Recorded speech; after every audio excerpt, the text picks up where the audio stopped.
নমস্কার বন্ধুরা, কেমন আছো সবাই? কুকিং শুকিং বাংলা চ্যানেলে তোমাদের অনেক স্বাগত। আজ নিয়ে এসেছি একদম নিরামিষ আলুর দমের রেসিপি। সবাই হয়তো অল্প বিস্তর জানো, কিন্তু আমি কিভাবে করি সেটাই তোমাদের সঙ্গে শেয়ার করছি। সবার প্রথমেই কড়াইতে কিপটেমি না করে সাদা তেল দিয়ে দিলাম। তাতে প্রথমেই দিয়ে দিলাম 2-4টে শুকনো লঙ্কা, তারপরে একটা তেজপাতা আর অল্প একটু জিরে ফোড়ন হিসাবে। ফোড়ন থেকে সুন্দর গন্ধ বেরোলেই দিয়ে দিলাম চোকলা ছাড়ানো বেবি পটেটোস, মানে ছোট আলু যাকে বলে। এখন তো সব সময় পাওয়া যায়, আগেকার দিনে মানে আমাদের ছোটোবেলায় শুধুমাত্র শীতকালেই এই আলুটা পাওয়া যেত। যাই হোক, আলুটা একটুখানি তেলে ফ্রাই করে দিয়ে দিলাম 1 চা চামচ মতো নুন দিয়ে খুব ভালো করে ফ্রাই করে দিতে হবে। এর ফলে নুনটা অনেকটা সময় পাবে আলুর ভেতরে ঢুকে যাওয়ার জন্যে। ভাজতে ভাজতেই দিয়ে দেবো 1 চা চামচ আদা বাটা আর 1 মুঠো কাজু বাদাম।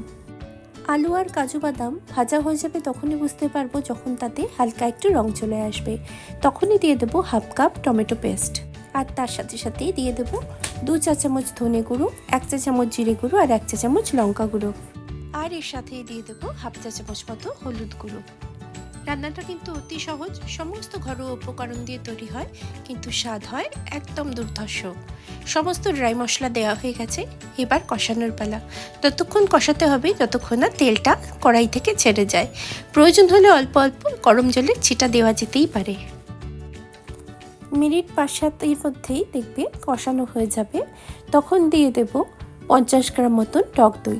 টক দইটা কিন্তু একদম ভালো করে ফ্যাটানো আছে, আর টক দই দেওয়ার আগে সবসময় গ্যাসের ফ্লেমটা একদম লোতে রাখতে হয় যাতে ফেটে না যায়।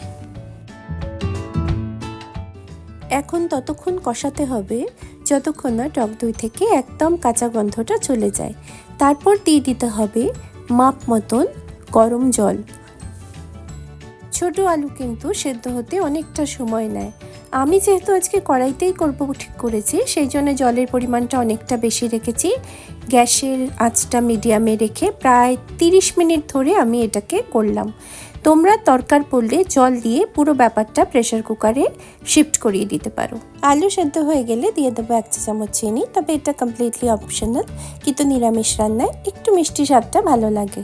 চিনিটা গলে গেলে একে একে দিয়ে দেবো 1 চা চামচ ভাজা মশলা, 1 চা চামচ কসুরি মেথি, যেটাকে আমি ড্রাই করে ফাইনভাবে একটা গুঁড়ো করে নিয়েছি।